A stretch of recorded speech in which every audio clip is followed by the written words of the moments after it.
Good morning, everyone. Welcome to another Atlanta Council event, Joining Forces, Veteran Perspectives on Cyber and Tech Workforce Development. My name is Trey Herr. I run the Cyber Statecraft Initiative here at the Atlanta Council, and we're bringing this conversation to you in two parts.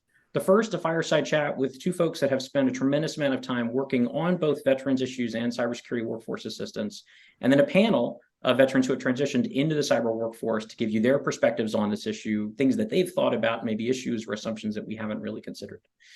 We are just coming out of Cyber Awareness Month. We have the 248th United States Marine Corps birthday, and of course, it is going to be Veterans Day in just a few days. And so we see this as a good time to talk through a complex issue, one that's been a recurring problem much longer than cyber and digital technologies have been the focus for workforce development and thinking about transitioning veterans. But in particular, the challenges facing the cybersecurity and technology workforce, which have been so ably highlighted this year with the launch of the National Cyber Education and Workforce Strategy.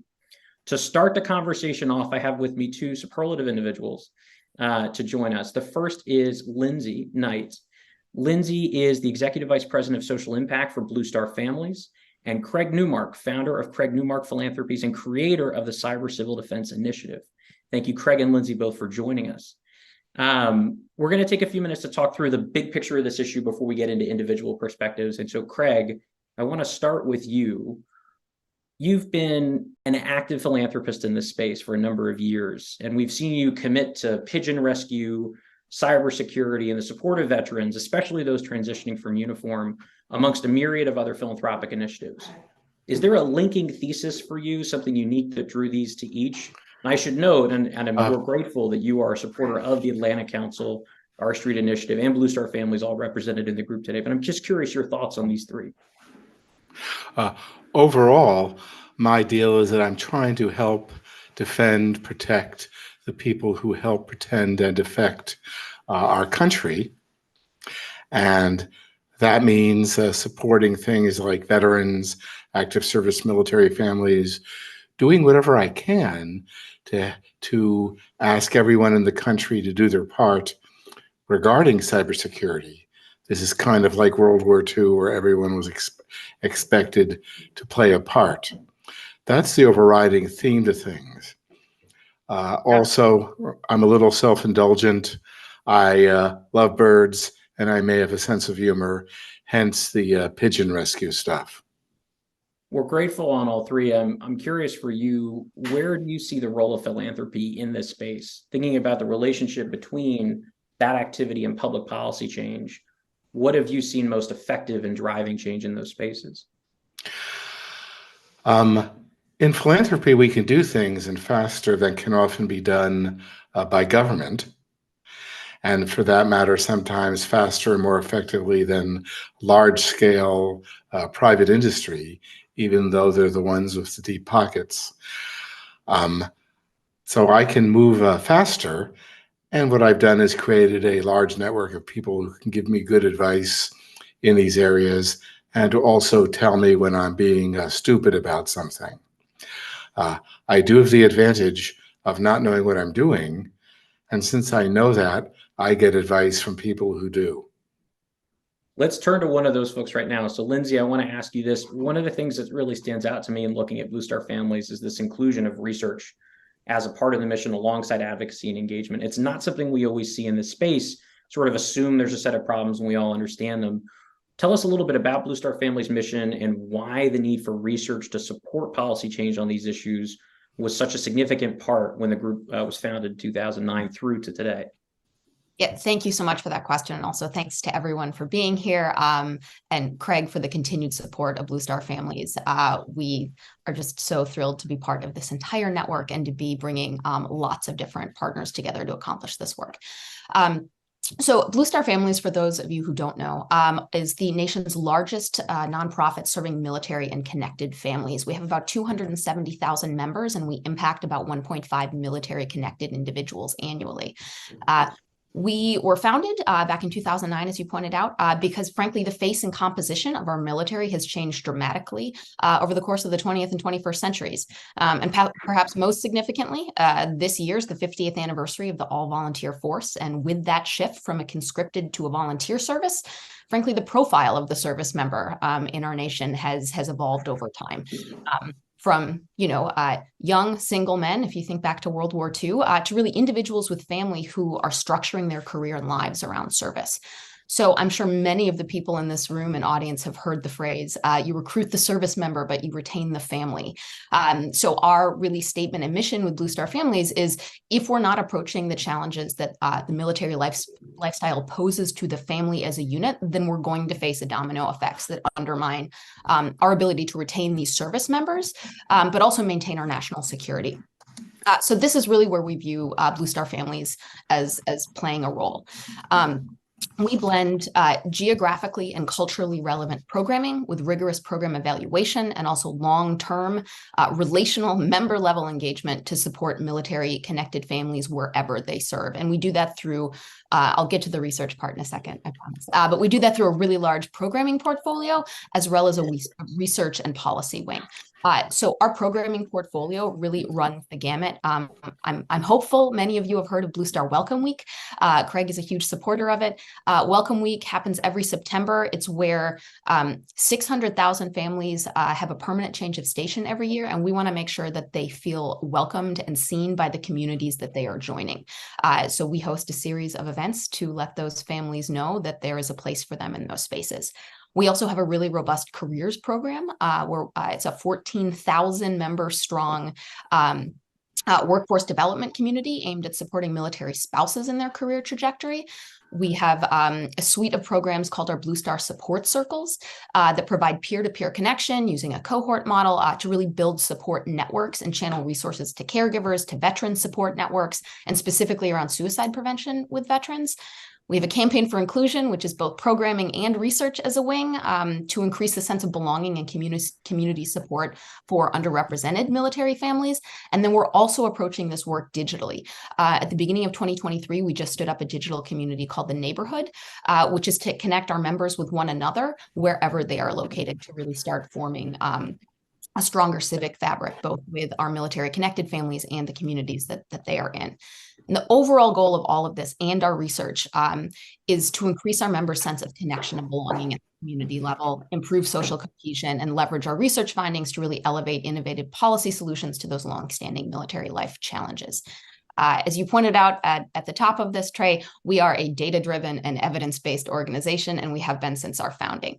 Our foundational piece of research is our annual Military Family Lifestyle Survey. Next year, we're going to be celebrating our 15th anniversary of that survey. And in 2023, we hit the 100,000 participant mark. So it really, it's a big one. So we are using that information and that direct real-time feedback from our community to inform not only our programmatic offerings, but the policy solutions that we're arguing for. Sorry, go ahead. Oh, no, I was just going to say one more bit on our surveys and research. All of our surveys, from our annual Military and Family Lifestyle Survey to our Campaign for Inclusion, military spouse employment surveys, and our Pulse Check, are meant to spotlight the needs of those military and veteran families and really serve as a valuable tool in partnership with government stakeholders, the DoD, private sector, other military and veteran service organizations to have a sector-wide response to these challenges. It's really, I think it's a tremendous, obviously the researcher side of me is delighted to hear more data, but I think the idea of being able to come at these arguments with a reflection of these communities as they are and not, say, our mental model from the 80s or the 90s or the aughts is really significant. Thinking about that communities piece, Craig, I want to come back to you on the cybersecurity workforce aspect of this and ask you, this is something you've made a priority in your partnership with us and other organizations, including the White House. In your mind, and as a philanthropist who's been active in this space, what makes workforce issues in cybersecurity different or perhaps more daunting than other aspects of cyber policy? The heaviest burden in this regards is that people think you need a lot of technical background to get into cybersecurity to start at all. It's hard to get started. It's hard to realize what might be happening. So that's part of a number of challenges. We do need to communicate both to active service members and their families and to vets and their families that this is something I think that the country owes them. And that's something I feel very strongly on a gut level. So vets, families, and active service members and families need to know that this is their due. Also, it's not as technical or as demanding as people think, and it doesn't necessarily require any kind of degree to get into. There are people who have a natural talent for working with computers, and those are the folks who can who can basically teach themselves a lot about cybersecurity, potentially with some help, enough to get into an internship. Beyond that, I need to better understand the Skills Bridge program, which I think is a DoD program which basically pays for active service members to actually learn cyber and to do that in internship contexts. My knowledge is superficial now. I'm looking for Maggie, who has been shaking her head yes, because my understanding is that this is a DoD program with VA help, and I probably should get involved, even if I'll be out of my lane and really irritating people in DoD and VA if I'm not careful. Maggie is laughing, so I'll take that as affirmation, and I can blame her. It's good grist for the mill, and if connecting folks is the only outcome of this panel, which I know it won't be, then that'll have served an excellent purpose. Craig, I really appreciate you highlighting the idea that the technology gap doesn't need to be an obstacle for folks, and that, you know, thinking about people coming out with management and mentorship skills, with the self-discipline to be able to acquire different skill sets and understanding, even if it's not of sort of hardcore digital concepts, there's a really significant issue in that transition. And on that transition, Lindsay, I want to come back to you. One of the themes today is transitioning to the civilian workforce, thinking particularly about cybersecurity, but I want to ask you more broadly, what are 2 or 3 challenges veterans face in that transition that society either largely fails to recognize or sort of fails to support them through? Yeah, great question. So from our 2022 Military Family Lifestyle Survey, we learned that really for veterans, there are 2 top concerns that they have around transition, and those include healthcare access, which I want to be really clear also includes mental health care access, and financial wellness. I cite those 2 in tandem as a response to your question, Trey, because mental health and wellness and financial stability are directly connected to one another for our families. So if one of those pillars is weak, then the stability of the other is threatened as well.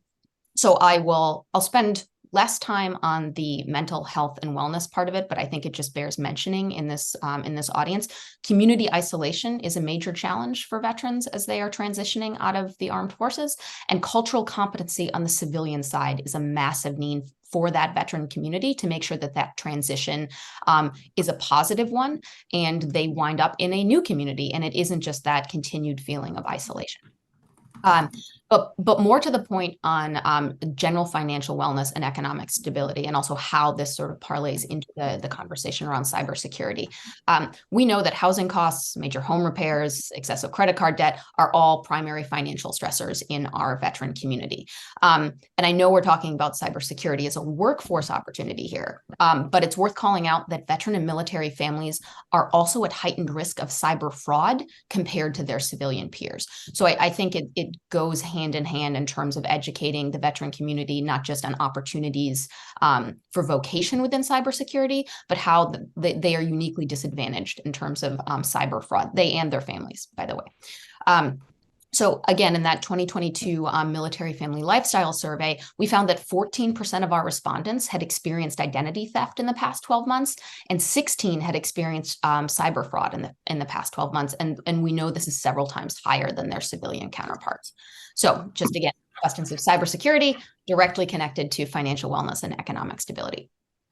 But, and I swear I'll wrap up, specifically on the topics of veterans and workforce development opportunities in the cybersecurity sector, one of the biggest challenges we see from our membership base is job skill transferability and pathways to employment and not underemployment.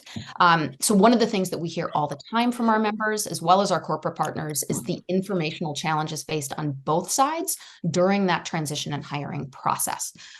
Military and private sectors don't speak the same language about roles, credentials, seniority, responsibilities, you name it. And that creates a problem for recruitment, for fit, and for hiring on both sides, and can lead to ideal candidates getting looked over by hiring managers, not even making it past screening applications or AI applications that are doing that and not people. Because their resume doesn't speak one-to-one to the post that they're applying for. That can lead also to underemployment. So if a veteran applies to a lower level position in terms of what their seniority or pay should warrant, then they're not competitive for the roles that they ought to be. So multi-pronged problems, but I think that there's a combined solution we can get. No, and I think to your point, that positioning of language in a job application and translating experiences in uniform out to a civilian context is something that we've seen in applications to our team at the council as being a blocker for folks. Is really, thinking about articulating budgets that have been managed and total unit sizes and responsibilities, difficult to translate that into a civilian context. But at the same time, there's asks about creative thinking and problem solving that have ready application in the military context. And I think just giving folks a chance to really translate that out is tricky. And so I think one thing to folks listening and those we engage with, to build on Lindsay's comments, I think that we would recommend is always reaching out with questions. It's not thinking about a job application as a front door, but really it's just a way to generate interest, but always reaching around and actually building a relationship with the organization. I think often we're able to answer basic questions about, what does this term mean? What are you actually looking for that are instructive? But I really like that point, Lindsay, about this is actually it's a community that's targeted as well as communities that are actively participating in this space. I want to be conscious we actually have some members of the community here to talk to us about these issues and their perspective. So I want to get to them. But quickly, before we close this first portion of the conversation, for both of you, Craig and Lindsay, we're always looking to try to challenge assumptions and misconceptions here.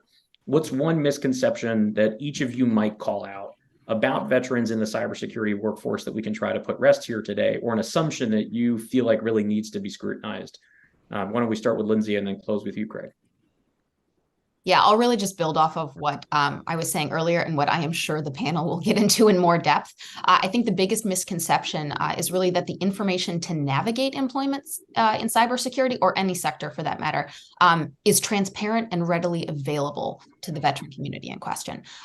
We need more sector-wide supports and mentors, by the way, for veterans to become aware of why their skills are uniquely valuable to this industry and how to translate that information into resumes and into interviews. And then on the other side, for hiring managers and companies to become culturally competent in the needs and experiences of the veteran community so that they can work with that population to make sure that they're being placed in the best role possible within that organization.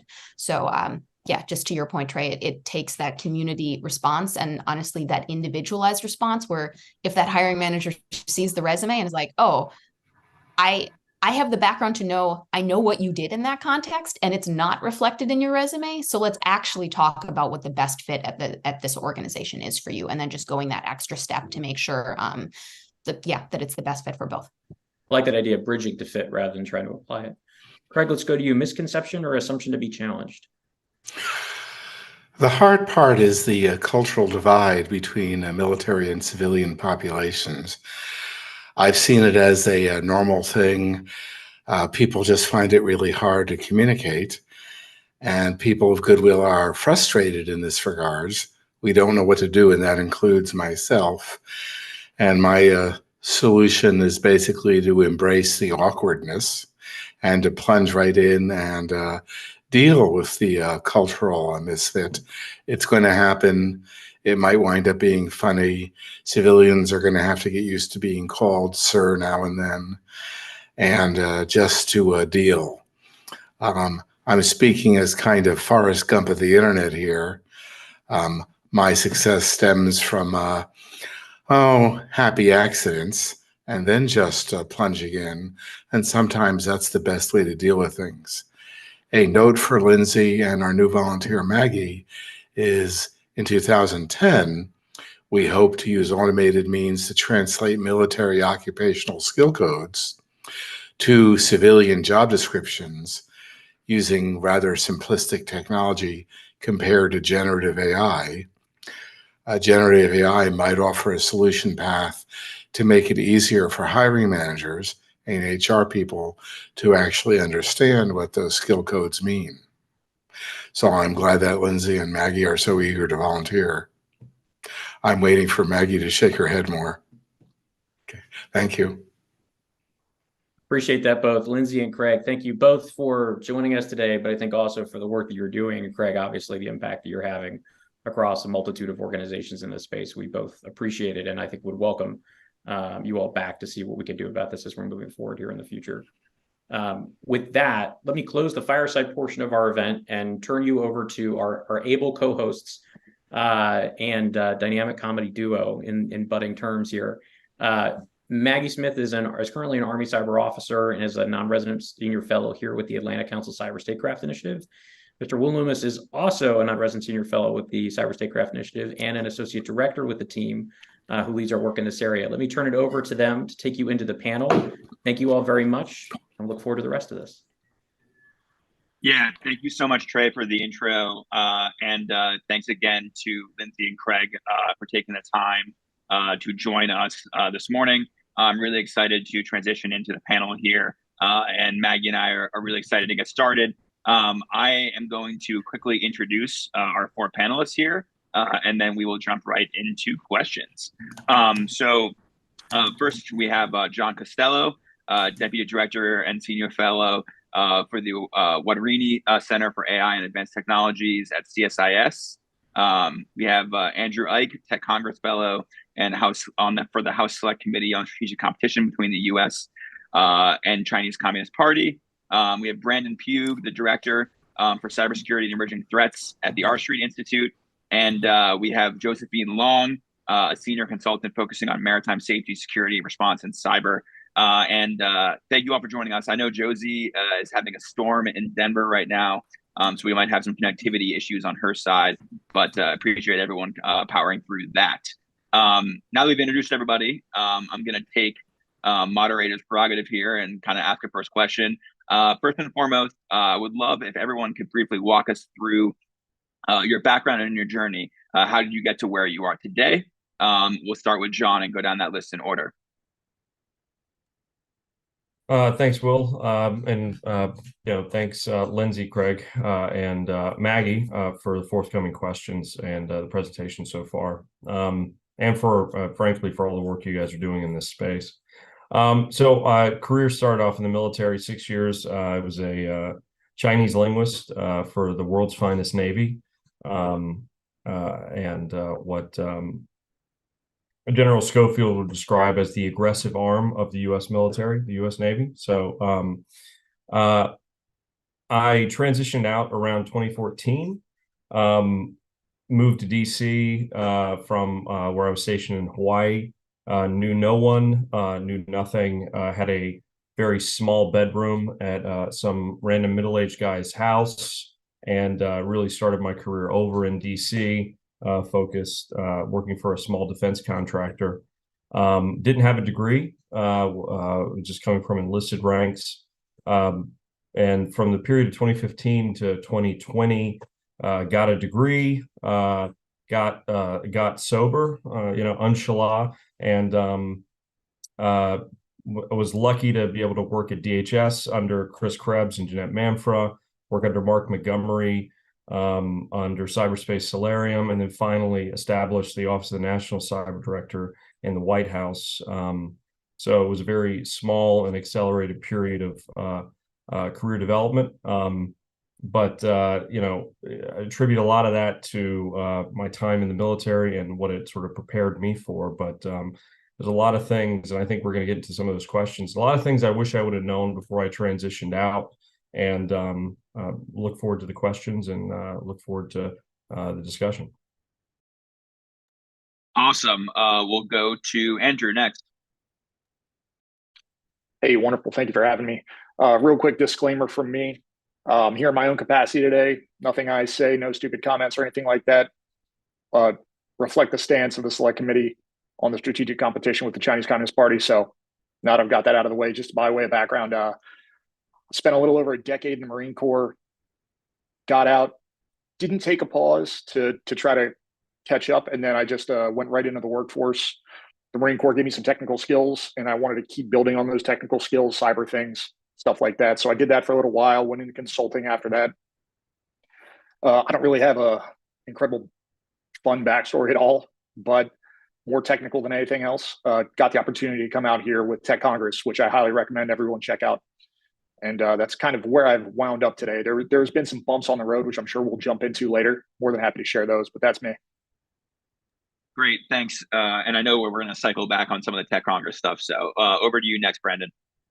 No, thanks for having me, and forgive me for being in uniform today, and it's not my typical background, but really thrilled to be here. I'm still a reservist in the Army, which we'll get to. And as Trey reminded me of earlier, we're about to have an airborne operation, so we'll be jumping out of a plane shortly, but thrilled to be here nevertheless. But I guess I come at this from two angles. One being a military spouse still, so my wife's coming on about a decade in the Air Force, so I get the both benefits as well as some of the headaches of being an active duty spouse. Then obviously I'm still in the reserves myself.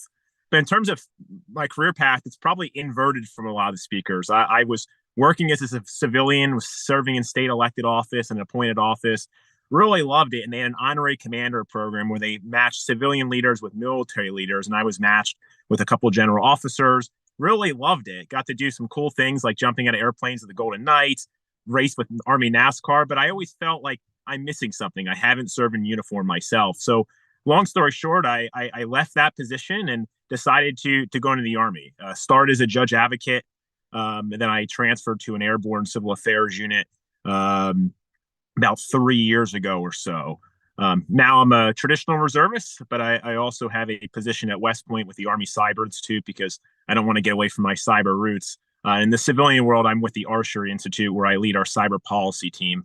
And if you're not familiar, we're a nonpartisan think tank. But I guess I should have led like Andrew with a typical disclaimer. While I'm in uniform, like I'm going to share some specifics today. They're not endorsements, and ultimately it is my views, not the DoD. But really thrilled to be here, and thanks for your focus on this important topic. Thanks, and over to Josie. If you can hear us, Josie, over to you. Yeah, thank you so much. And I apologize for not being on camera. I lost power about 18 hours ago. So you guys don't want to see me right now. And I'm trying to reserve any bandwidth that I have. So I retired in 2020. I initially enlisted in 2000 and then jumped to the officer side in 2006. And so Brandon and Andy, what they had said kind of resonated as far as immediately jumping into the workforce, as well as being, a spouse of a military member. Those are important topics, and I'm happy that we're shedding light on it. I'm happy that we're able to, have, an adequate conversation about it. I'm currently a founder of a private consulting firm. Previously, when I retired, I was with the MITRE Corporation, and a pretty strong partner of and supporter of the Atlanta Council. I think they do great stuff. So I look forward to this conversation. Thanks, Josie. And sorry to hear that it's been running 18 hours. Hopefully they'll get the power back to you soon. I'm going to turn it over to Maggie now for our next question. Yeah, thank you. Thank you all for being here. And I'm going to do the standard disclaimer too, because I'm still active duty. So I'm here in my personal capacity, not in anything that I say is my own words, not reflective of the Department of Defense, the U.S. Army, or Department of Army. So there you have me. But my next question for the four of you is, so there's a lot of identity challenges that come with transitioning out of service, or Brandon, for you, transitioning into service and then maybe coming out again. So how did you manage that? And what was the biggest challenge? What did you not expect that transition was going to bring you that it did? I can jump into it first. This is Josie. Yeah. I think moving, because I was on the East Coast primarily, and moving back with family, that was challenging. They didn't really know me. They don't know what I do. It's still really hard to articulate what I do, even to friends that, on a day-to-day basis know what I do. And the experiences that I've had, the training I've had, the education I've had, and like the day-to-day stuff, that was probably the biggest hurdle of the transition. And then, obviously finding a job, and I was lucky. I hired a career coach as far as trying to find work, but kind of the systematic way that veterans transition into the civilian world is immediately find a job, because we've had a job since we were 18 or 22 when we graduated from the academy or whatnot. So I offer that. Thanks, Josie. Any of the other guys want to take a stab at that? Yeah, I'll jump in, kind of caveating off this. So what Josie brought up about as soon as you get out, finding a new job and things like that, diving right into the workforce just because you need a revenue stream. Sometimes it's not the most ideal thing for you. You want to take a step back, breathe some fresh air. Transitioning obviously takes time. Everybody, you get out and different people deal with it different ways. I think, and I would ask anybody else this question. I mean, veterans have a long breadth of experience with a mission and having this larger mission set. You kind of need to find what your next mission is. And once you find that mission, I think it'll be easier to kind of push on down the line and stay involved and engaged and not have to float back and forth between two worlds.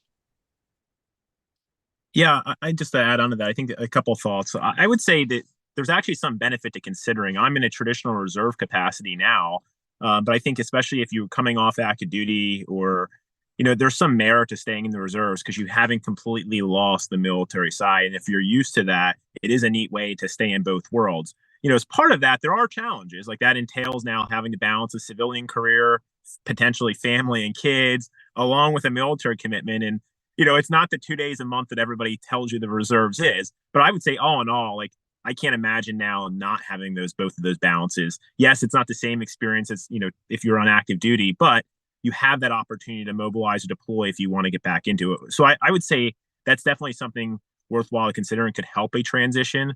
But I would say on the military spouse side, one of the biggest challenges is, you're still beholden to the military really, and you have no pushback. So if they tell my wife she's moving, my choice is to either live alone for 2 to 3 years during that PCS or move with her and hope my current job is flexible. But oftentimes I realize for a lot of military spouses, that may mean having to find a new job, facing licensing barriers. There's a lot of challenges, and I think for military spouses in particular, they're kind of often overlooked. But I know Blue Star Families is doing incredible work in that space among other groups.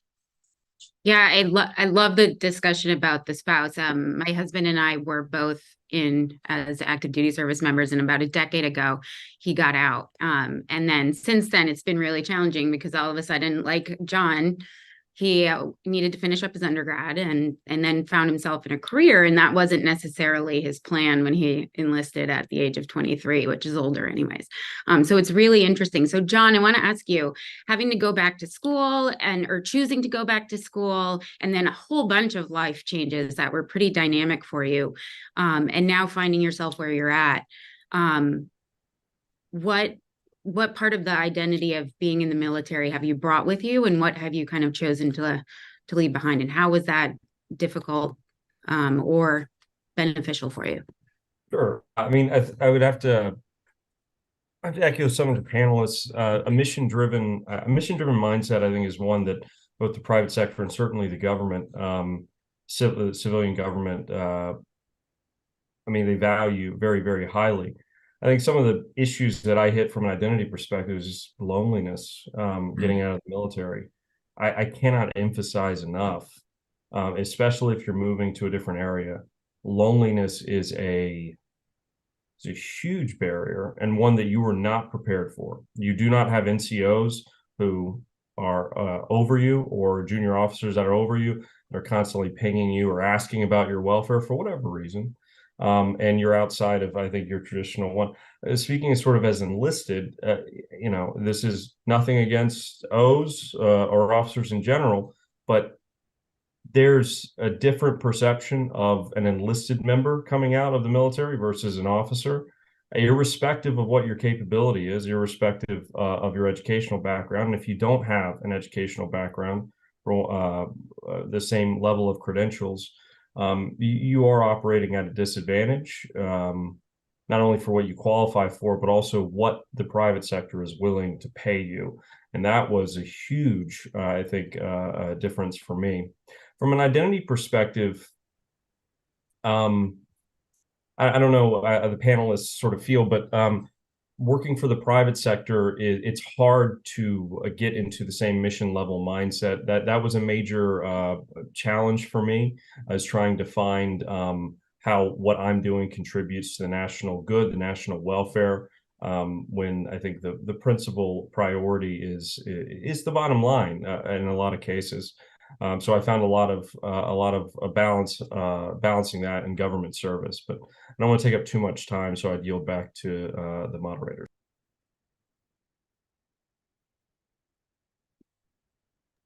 Cool. No, sorry, Maggie, I didn't know. My screen went like this, and so that I froze. Sorry about that, everyone. No, it's all good. So I'll hop in here with another question. One thing that we talked a little bit, and I heard a little bit of you folks through intros, were that there are a variety of programs and kind of opportunities that exist out there to help with this transition, particularly for folks looking to get into cyber and tech as they transition out of active military. Craig, in our opening fireside chat, mentioned SkillBridge. Tech Congress with Andrew is another one. Would love to hear from y'all. What programs have you kind of relied on or looked upon as you've made your transitions? And even if you were or were not involved in these programs, where were they? Could they have been useful? Where could there be an improvement? Where can they help folks, or where could they be improved to make sure that there's kind of more value added for these types of programs going forward? I am tempted to go to Andy first, since you are actively doing Tech Congress, but welcome responses from anybody in the group. Awesome. So I will get all the shameless plugs out of the way. Tech Congress, VetSec is a great organization. Highly recommend that. You go online, great Slack channel, all veterans in the cyber and tech world, willing to help, maybe thousands, I would say. Also, if people just need to learn or brush up on their cyber skills, they feel like they might not be technical enough, try hackme.com. It's great. Also, just back to Tech Congress, if it wasn't for Travis, I wouldn't have the opportunities that I have today. And there's all these other types of fellowships on the hill, off the hill, across the country, where you can apply your skills, learn new skills, learn things technical, non-technical, and then just kind of build your total package in a, I'll say, safe space. And then from there, take that breathing room and then go out and do whatever it is you find after that.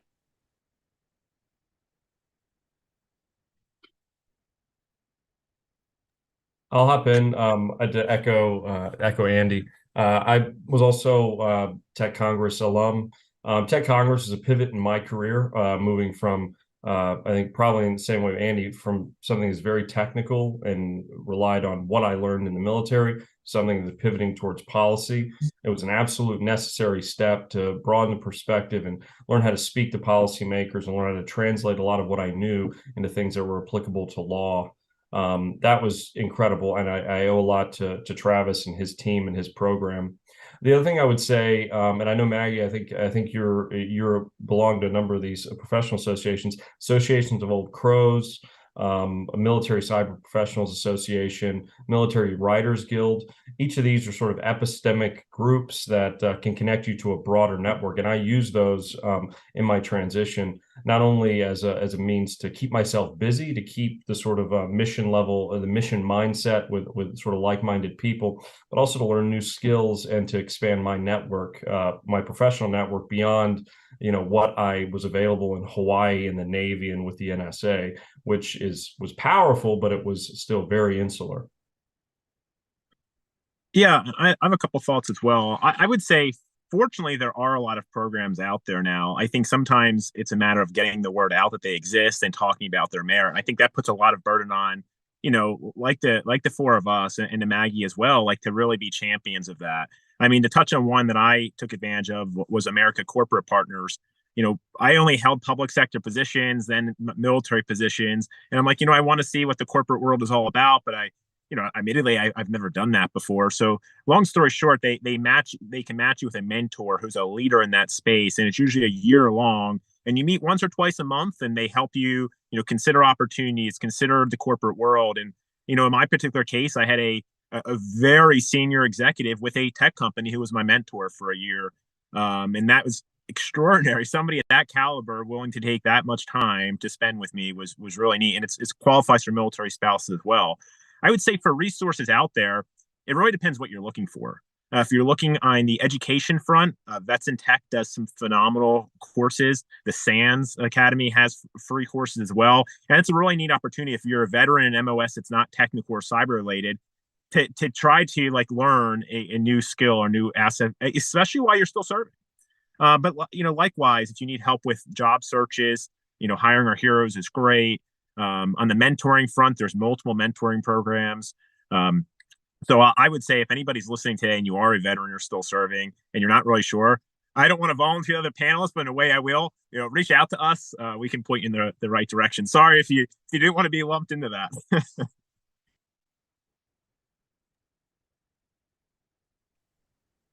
Yeah, Over to you, Maggie. okay, great. So before we move on from this topic, I do want to say, like John, my husband, had to go back to school. And one of the great opportunities that's available that I highly recommend looking into is the Pat Tillman Foundation, which provides scholarships for veterans and military spouses so that they can go back to school, and it alleviates some of the burdens where GI Bill kind of provides a gap between what your benefits are and what you actually have to pay. Because I think one of the more challenging aspects for especially our junior soldiers when they get out is when they're looking at making a career leap and realize school has to be for that something that's in that career path, then it's hard to work full-time and go to school full-time, or do it in a manner that's actually financially doable for someone with a family and kids or something like that. And so the Pat Tillman Foundation has a lot of resources there, and that scholarship application window is currently open. But next question for everyone is going to get a little personal because I am about 2 years out from retirement. I, like Josie, I started off my career enlisted, and about a decade into my career, I transitioned into the officer side. And so from your guys' perspective, getting into tech is, it's a pretty competitive marketplace. And so how does someone who has you're getting out at mid-career, how do you actually crack that nut and find yourself these opportunities where you are able to voice kind of the things you want out of a career and your skill set and get matched with a fulfilling job? And what should I be doing two years out? I can take this one initially. For me, the transition over to the technical side, the Coast Guard sent me to grad school, and it was in a civil engineering, transportation management capacity, public policy.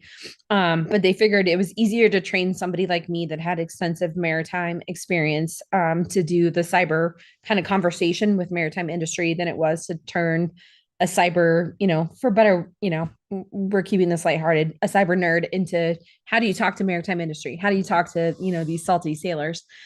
And so when I did retire, that was the oddest thing is trying to find a job is I was getting all these technical opportunities, and I'm not a techie. Like I have 2 masters, and I'm fortunate that the GI Bill has paid for those, or the Coast Guard has paid for those. And I've been a full-time student for, basically the last 15 years. But none of my technical skill set and stuff like that it's not technical. It's more, I can inspect a ship, I can do public policy, I can interpret regulations and things like that. And so that's been kind of the biggest eye-opening thing is getting a job. There's a local Denver firm, and they do education. And I've really wanted to get into leadership, mentorship, education, and I can't break that wall.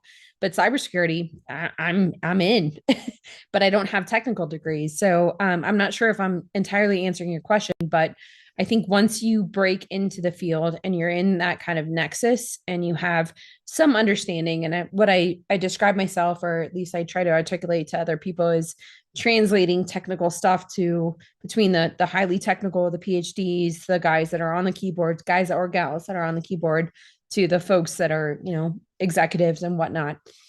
Translating that, what's meaningful, what's risk mitigation, what's risk assessment and stuff like that. That's meaningful. Andy, I imagine you do that a lot too, as well as John. Yeah. Yeah, actually, John brought up some great points about how, when you get out and be enlisted, and officers have different trajectories.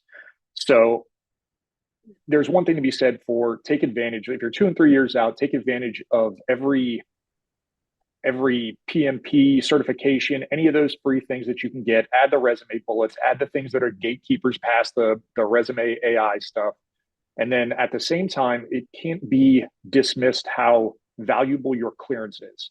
And even if you get out and you want to go back to school or get your MBA or do anything like that, Brandon brought up a great point, which is the reserves, because that way you can just transfer your clearance over, keep that active, and then when you're done with school or whatever's next in that chapter, you can go right back into so many sectors that require clearances now, and you're, it's a ticket to a six-figure job. Let's be honest. I didn't even think of that. That's actually a really interesting point of a good reason to stick with the reserves is get to keep. Yeah. So on the sorry, I didn't mean to cut you off. I apologize. So for me, number one is it's one or two things are going to decide these. One, what you want to do is going to decide where you're going to live if you're less constrained, or where you live because of familial concerns or whatnot is really going to bound you on what you do. That's the first thing to figure out. Number two is figure out your tax situation. In the military, we deal with a lot of allowances, which are untaxed income effectively.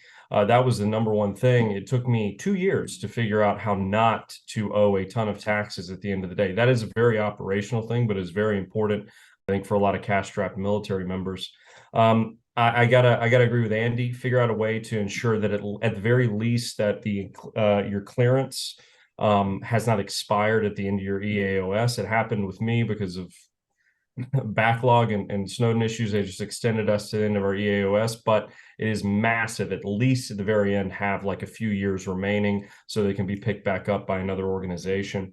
The final thing is identify your sort of what I would call your triangle. What is your principal field of expertise as far as subject matter? For me, it was foreign adversary cyber operations, China, et cetera. And then what is a functional area of expertise? For me, it was translation. It was technical aspects of cyber electronic warfare. And then finally, what is your gradation on managerial level? At that level, I was still very project level, not program, not organizational level management. Identifying that and being able to very quickly capture that is a very easy way to identify the networks you need to be into and how to translate your value into a job. The final one is identify a mentor who is where you want to be in a few years, and the networks that you need to do. And that needs to start 2 years out. Maggie, I've seen your resume. You are more than well suited for, I think, retirement. I think you're doing very well. But I like identifying those networks and identifying the communities that you need to belong to. The network is the only way for opportunities to reach you at scale. That's the only way for that really to happen is to mobilize your network. Yeah, you bring up a really interesting point when you said that about my resume, because I feel like what we tell some of our junior soldiers that are very skilled on the technical side of things, because those are marketable skills. I think there's a lot of assumption as well as a lot of people telling them that you're going to have no problem getting a job and everybody's going to become like knocking down your door. So what do you recommend to filter through that noise? Because in many ways, if your company commander says to you, you're going to get a job no matter what, don't worry about it. How do you reject that in some ways and proactively go after the job that you want, even though you might not have visibility on the world that you want to go into, if that makes any sense. But oftentimes telling someone that they're well suited for the private sector, you're going to have a job when you get out, don't worry about it, is not helpful, especially to junior soldiers who then think, well, it's going to be a cakewalk. So how do you break through that noise of kind of the self-congratulatory things like I've had a good run, everyone's going to want me type thing?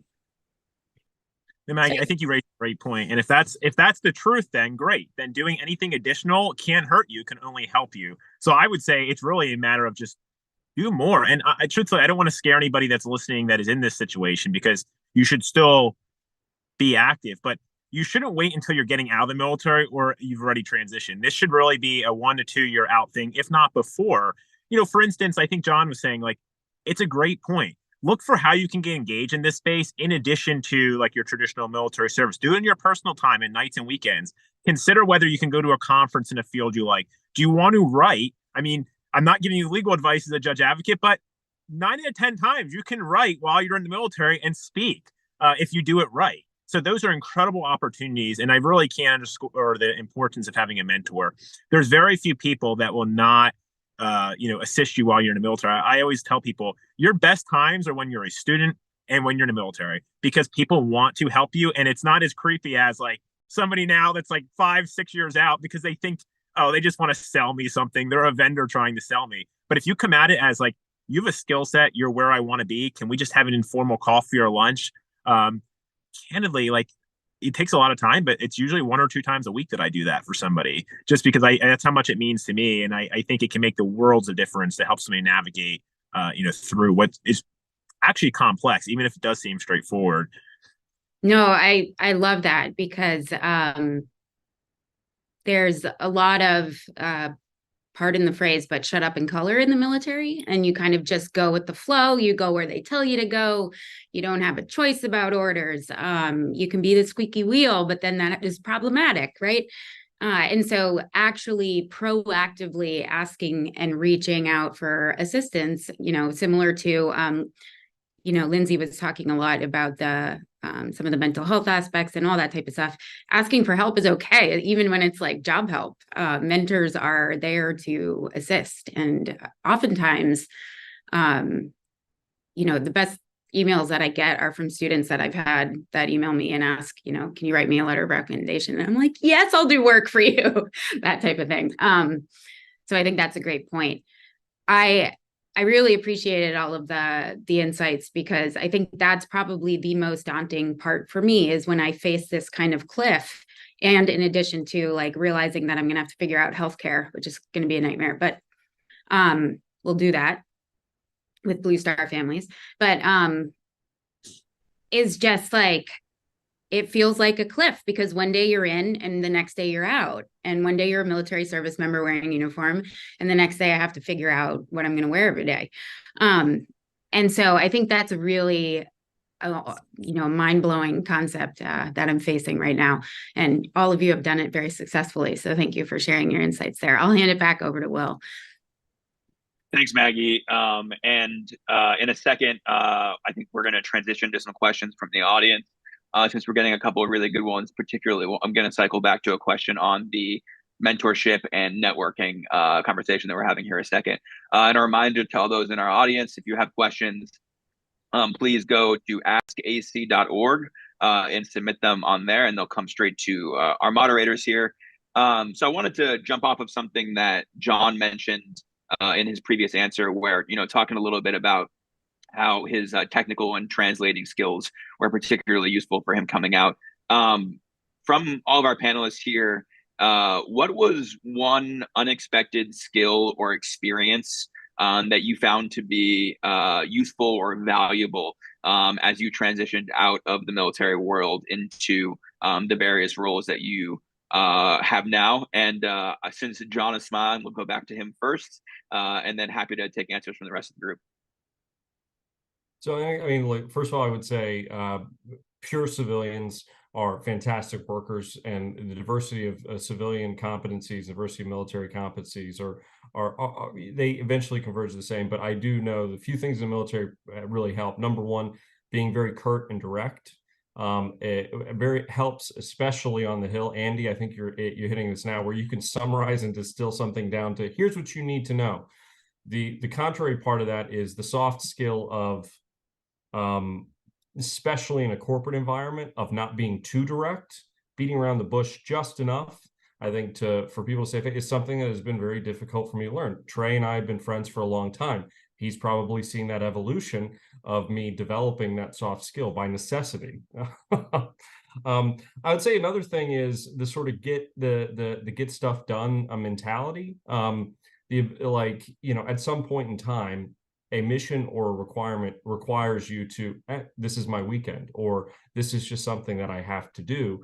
I'm not looking for extra pay. I'm not looking for extra incentive. It's just what I need to do. And I'm not saying civilians don't have that. That is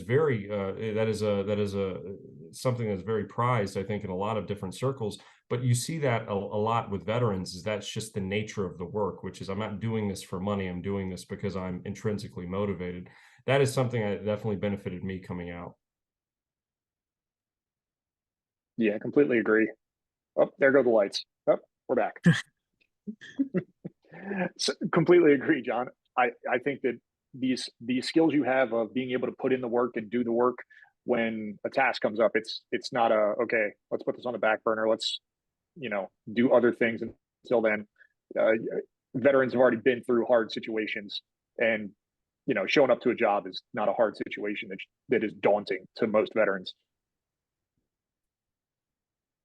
Yeah, I guess I have two quick thoughts. I'd say one of the neat things about the military is, I wasn't enlisted. I've always been an officer, but you really do have leadership opportunities that you just wouldn't get until you're significantly more senior in the civilian world. I mean, as one example, like I was 6 months into being an attorney in the Army, but I was representing about 3,000 people as the senior leader to a almost general officer. Like that equivalent in the civilian world, you'd be 10 years into a law firm. So I'd say that's really neat. At the same time, it's hard to sometimes translate that because people just don't understand how is that possible? And like, what did you actually do? Are you just playing up your resume? So I'd say that's one thing. I would say coming at it from a cyber and technical world, I can't say my military cyber resume is anything like Maggie's, but you do, even at the small scale, have extraordinary opportunities to see and do things in the cyber realm that you wouldn't have in the civilian world, or maybe you have, but it's in such unique niche capabilities or capacity, I should say.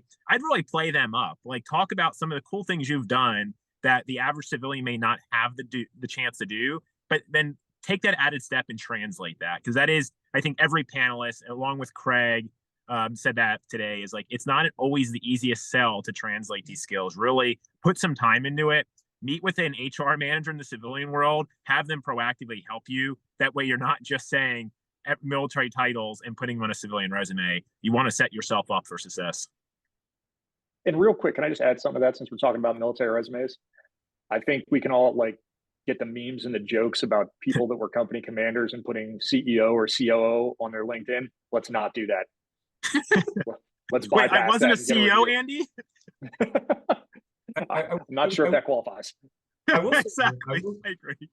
I will say this: I've had the opportunity to be in a hiring position in both private sector and in government.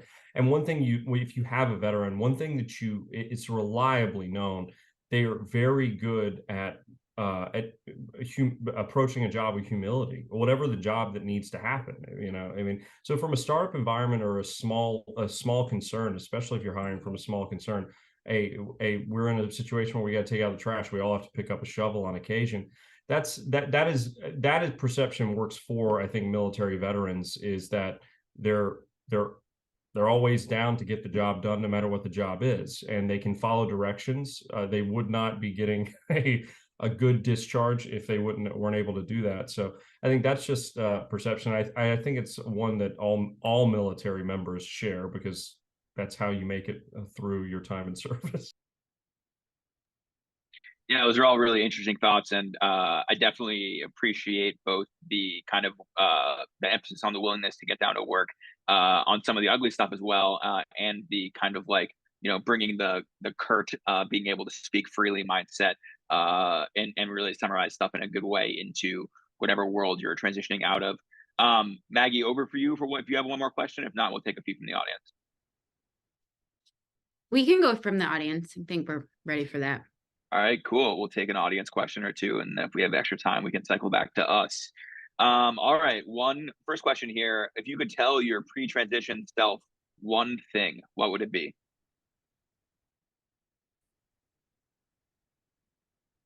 Honestly, I think about this all the time. If I could tell my pre-transition self one thing, it would be, don't listen to people that tell you need to pay the bills. Like if you're getting out in January, you need to have a job on February 1st. That was one of the biggest mistakes I made, because you waste time doing things that you will not like.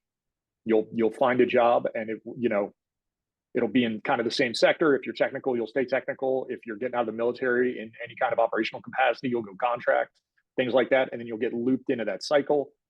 Take some time, take a breath. That's what I would tell myself. So it's like you settle for a job. Yeah, exactly.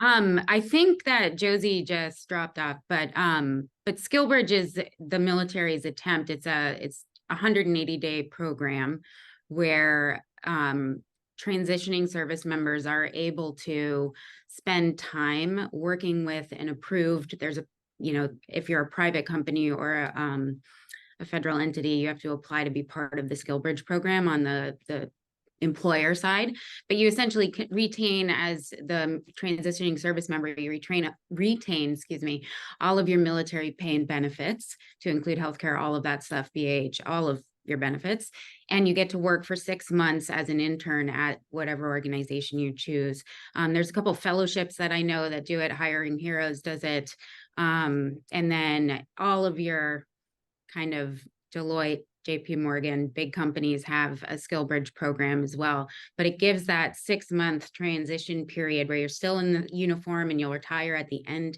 and have your final out date at the end of your internship, but you still retain that military stability in terms of the pay. So you kind of get to dip your toe in, and it's almost, I think some of my friends have used it as like an audition for a company, where they get 6 months in a kind of low threat environment to learn about an organization and then have a job offer at the end. So I think that's a really interesting path that the DoD has taken to recognize that, we can't just send you to a course and give you a resume and then, send you out into the world. Like, we can actually do more for you. And so I think I love the Skill Bridge program idea as part of that. So, and I think that will help, hopefully, the people jumping into something right after they end. Yeah, I'd Skill Bridge. It didn't exist when I was getting out, but I've seen it work. I've seen it work really well. I've had Skill Bridge folks work for me when I was in the government. It was an active participant in that program, a huge supporter of it, and I would encourage anyone who has ears and is in a position to participate and support it, please do so. What I would tell myself essentially is as hard as it is, 2 years out, put 20% of the mission aside, and part of your job now is to prepare yourself for transition. That is the hardest thing, I think, for military members who are, it's the mission, it's the mission, it's the mission, it's the mission. It consumes us every day, consumes us all day. And it's wonderful. It's what makes us good at our jobs. But you have to take 20 to 25% of your time is now doing other professional things. Finding a mentor, finding someone who's in a place that you want to be is the most important thing. Planning for your future. Where do you want to live? What are your constraints? Getting into professional circles, finishing up degrees, finishing up certifications that could help you. All of that, it's part of your job. It just needs to be part of your time. I wish I would have told myself that rather than a mad dash 6-month scramble before my EAOS. Which turned out okay, but was far from ideal. Yeah, no, John, I really like both your and Maggie points about Skill Bridge. It's just such an awesome program. That's one of the reasons I want to just really harp on that. Because if you're not doing it, I think it's really a disservice to yourself. You have nothing to lose. If you go to the company and you hate it, well, that's great. That's one less company that you have to apply to then. But on a serious note, I would say a lot of people don't realize that especially bigger companies have a designated military hiring team, or at the very least have an employee not in a hiring capacity, but as like the veterans community leader. And the names shift a lot, but I think that's immensely helpful because on one extreme, they'll just help you and give you guidance. On the other, they have a designated hiring path for veterans. And I hate to single them out, but I think they do such a good job at it, is Deloitte. They will essentially match military members and have you have lunch with their senior partners and their principals. You'll never have that opportunity to, even as a pure civilian. Maybe if you make it to the final round, and even there, it's usually like a senior manager or their equivalent. So I would really take advantage, find out who they are, and leverage them, because that way you're not necessarily a resume in a pool of potentially thousands. You're in a resume pool of maybe 100, and it's just military members. So still competitive, and it's not a complete shoe-in for the job, but you're definitely in a much better opportunity. And, a lot of big companies have, and I would say even at the small end, a lot of medium-sized companies now have a designated veterans POC. So definitely utilize them. If you can't figure out who that is, even a LinkedIn search will help you generally, but a lot of times they have a designated website. Cool. We have another great question here. So kind of cycling back to a little bit of the mentorship conversation that we were having earlier. but also hitting a little bit of like that the networking bit. Question here from the audience: how would you recommend someone who is more introverted approach or navigate the networking and community building aspect that is necessary to support a transition into cyber and tech when coming out of the military?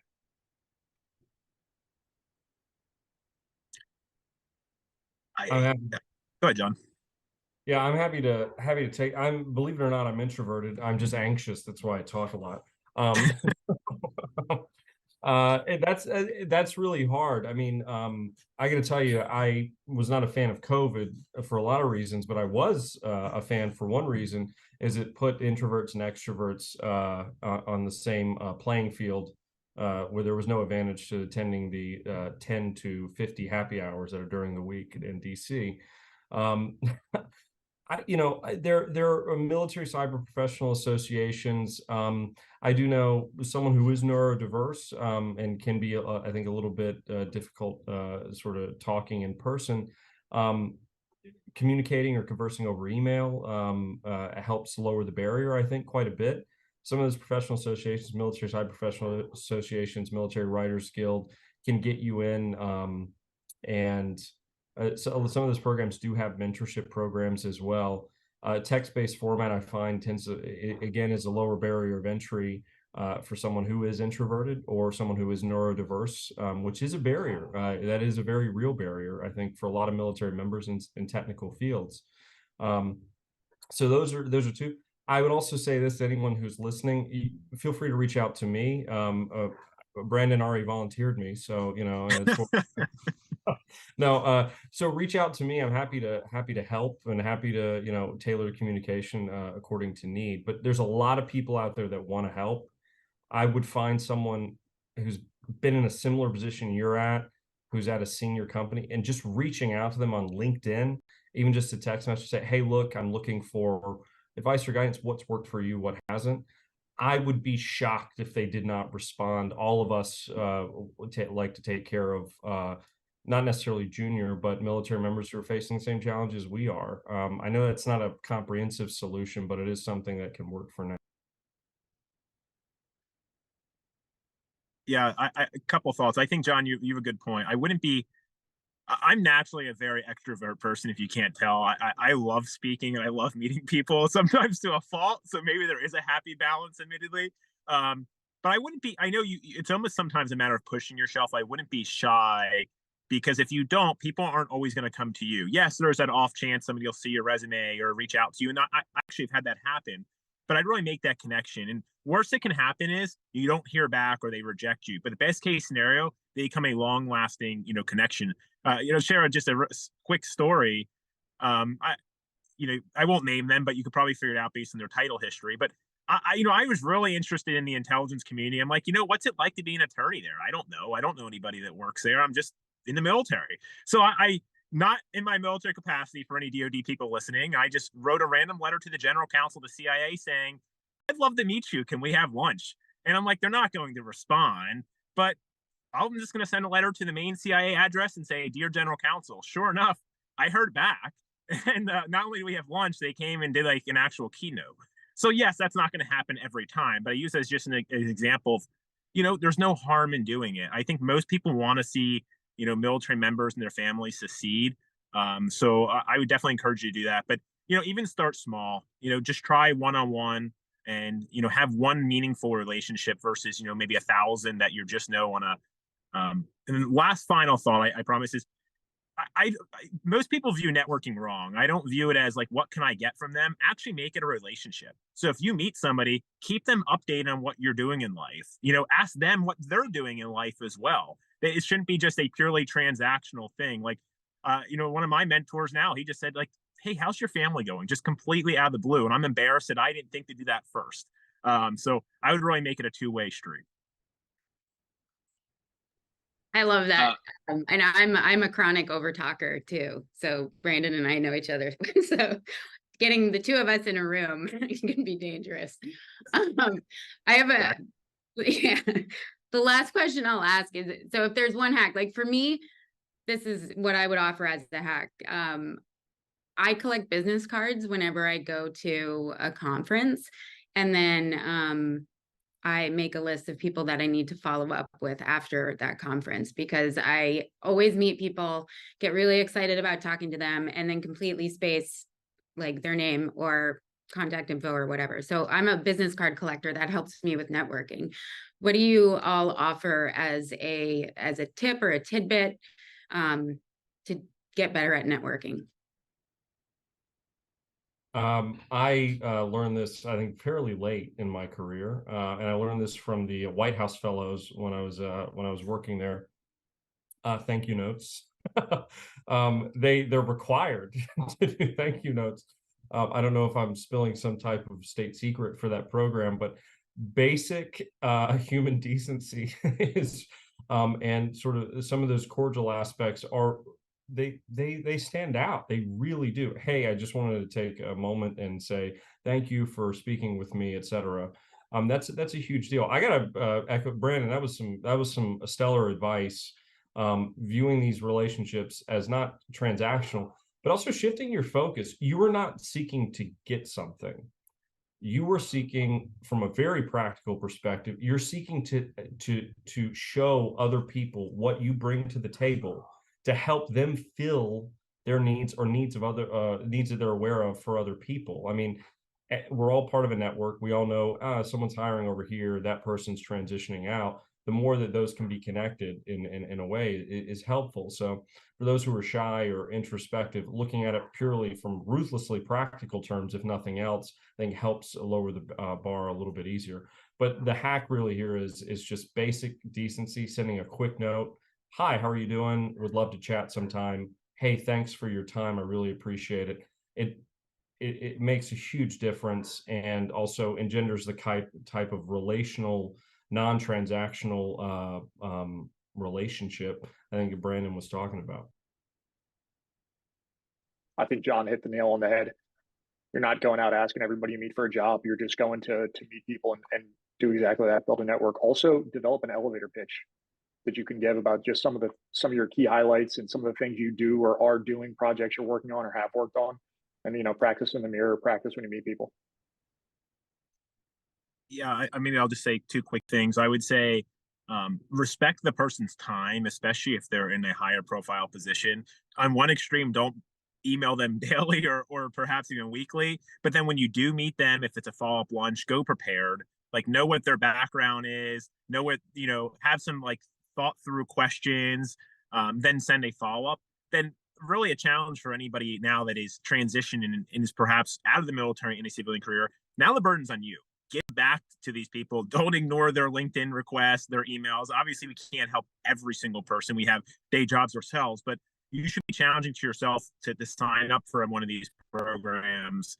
And I can do a better job myself. I respond to LinkedIn messages, but I'm not a formal mentor through an ACP or a Hiring Our Heroes. Perhaps that's something to look into. But I think we all need to kind of take the step back and give back, since people have helped us.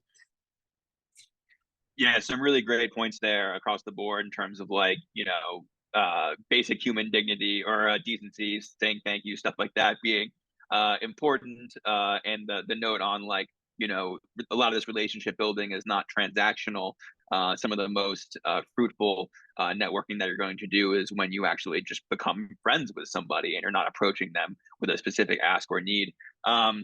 We have a little bit less than 15 minutes left, so just one reminder to the folks in the audience: if you have any additional questions, we've had some great ones already, please submit them at askac.org. One last one that we've got from the audience right now, so far at least. How do, and would encourage folks to speak from their own perspectives here where they can. How do veterans transition differ between public and private sectors when it comes to cybersecurity? So coming out of government into private sector or public, and kind of how those manifest differently.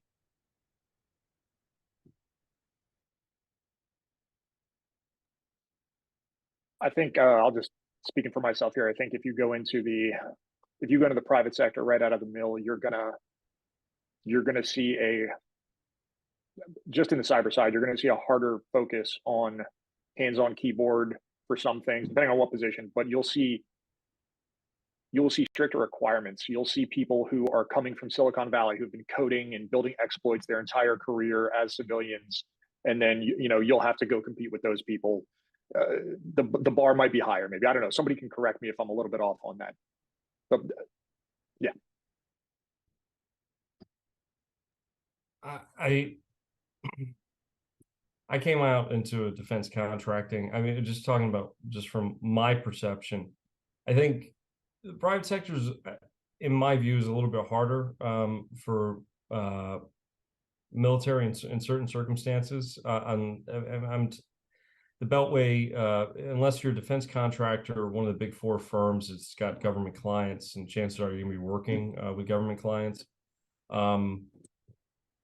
I would say, depending upon what sector you're in, the culture clash is going to be a lot different. The culture shock is going to be a lot different. I think startups are a little bit different, and they tend to be a little bit more high speed, mission driven. But I think a more traditional company, there's going to be a bit of a culture shock, just from my perspective.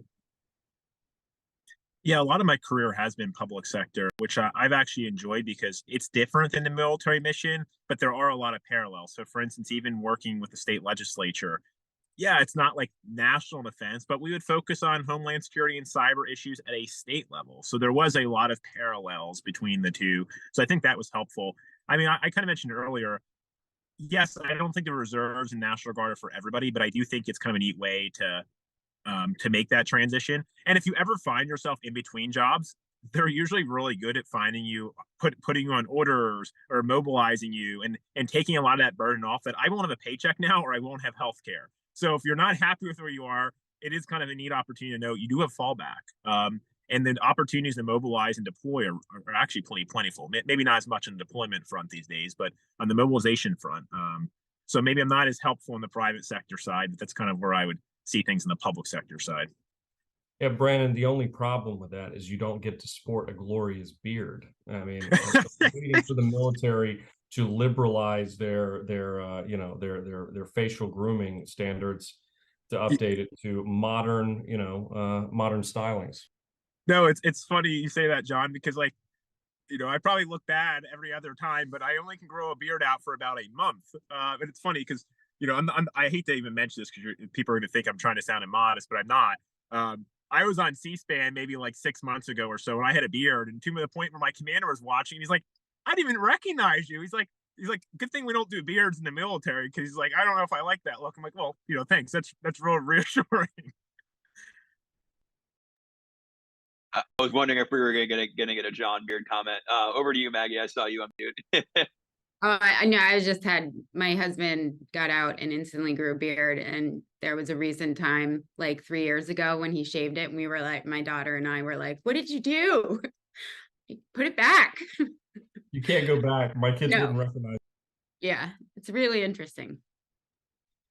So we had a follow-up question on the kind of public-private sector one in terms of and maybe John, if you feel comfortable tackling this first, would go to you.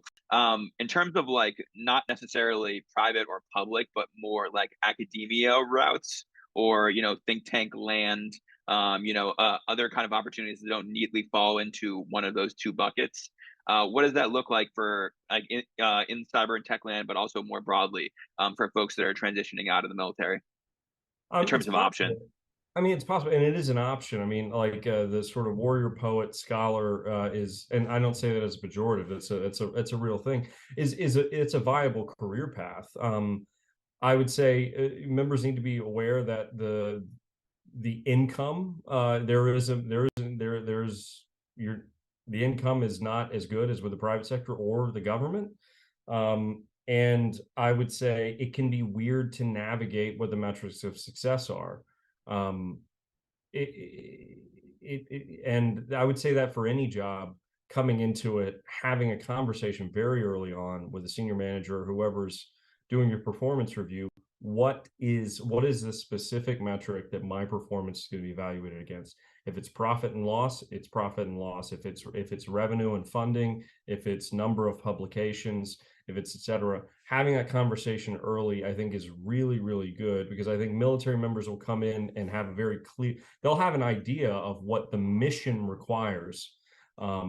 And I've seen it to where that can diverge markedly from what the executives at a company or at a think tank or at academia really would expect from their scholars. And I've seen that in a pointed way in the in think tank and nonprofit sectors. If that makes sense, I hope that was cogent. Yeah, and John, you make a number of good points. So I'm actually a think tank now. I lead the cyber policy team at R Street, obviously, and I would say, roughly speaking, we since our team's formation, R Street's a little older than this, but the cyber team's about 9-10 years old. We're probably half military. Over the iterations of that, we have retired general officers that have worked for us, but we also have a handful of enlisted members that have come through here and there as well. I think it's a great career path. I actually really like my time. I always joke, and it's actually true. Like, where else am I going to get paid to just stay on top of what's happening in the world and then go speak and write about it? Like, I mean, I know that's not for everybody, but I think it's incredible I get paid to do this. But they at the same time, it can be competitive. Our teams, even looking at Atlantic Council, which is a lot bigger than us, like, there's not going to be as many jobs if you go to a tech company, let's say. So I think it is a little more strategic in terms of networking, seeing what the opportunities are. But if you want to go directly from the military, there's definitely going to be more work on your front. That's where I think it'd be helpful to have some publications you can point to, have some speaking engagements. Like, I know, I was meeting with somebody recently, and they were a member of the military. They had spoke at RSA. They'd published 2 or 3 times, and like they had to do that all in their own time. But they've really set themselves up for a policy role, whether that's in a government job or a think tank or even like a public policy shop at of industry. Yeah, I definitely want to foot stomp that point from Brandon, where it's like setting yourself up for success. There are definitely opportunities, particularly, like, at least from my perspective in the think tank world, to hop in and thrive in these types of roles. I know, at least from the Cyber Statecraft Initiative, we have brought in plenty of veteran and continued active duty folks as fellows in the past, and the Atlantic Council more broadly actually has a dedicated veterans fellow military fellow program every single year, where we bring in, I think, 4 or 5 folks to come in and kind of get a sense of what the think tank world looks like for a year while active duty. So definitely a lot of cool opportunities out there to build the portfolio and to help ease some of those transitions. We've got just a couple. Yep, go ahead. Well, one sort of thing. I mean, I would say for transitioning members as well, if they do end up in a government or private sector job, seeking a non-resident affiliation, I think with a think tank, I mean, you still need to have a record of like publication. You still need to prove value, obviously. But a lot of think tanks are more than happy to be a platform, I think, for your work and your perspective, given that they know the quality. So, I mean, that is also something to look for, and that itself can be a transition into a full-time gig later on down the line. If you do end up publishing quite a bit, and a think tank is looking to build a program or can secure funding to bring you on board. So I would say it's still worth a conversation on how you can help a program whose work that you like, and reaching out and talking to them about it. Yeah, we have. Thanks for that. Oh, go ahead, Maggie. Sorry. There's a lot of good publications. War on the Rocks, the Modern War Institute at West Point, where it's about 1,500 to 2,000 words, and then the organization that I work with is the Regular Warfare Initiative. And we have a podcast, we have then articles that come out, and then we do events, and we've partnered with the Atlantic Council on some things. And so if you have an idea, we especially like hearing from the people that are on the ground doing the work. And I think that's a really low threat way to get kind of your toe in the game for publications and putting some ideas out there. Because the worst idea is the one that's never voiced, right? So let's we encourage that to hear your voice. So if you're looking for publications, you can always reach out to me, and we can talk about it. Awesome. So as we get close to time here, kind of just one question to wrap us up. And feel free, folks, to use this as a little bit of a summary, or if you want to get any last points in as well here.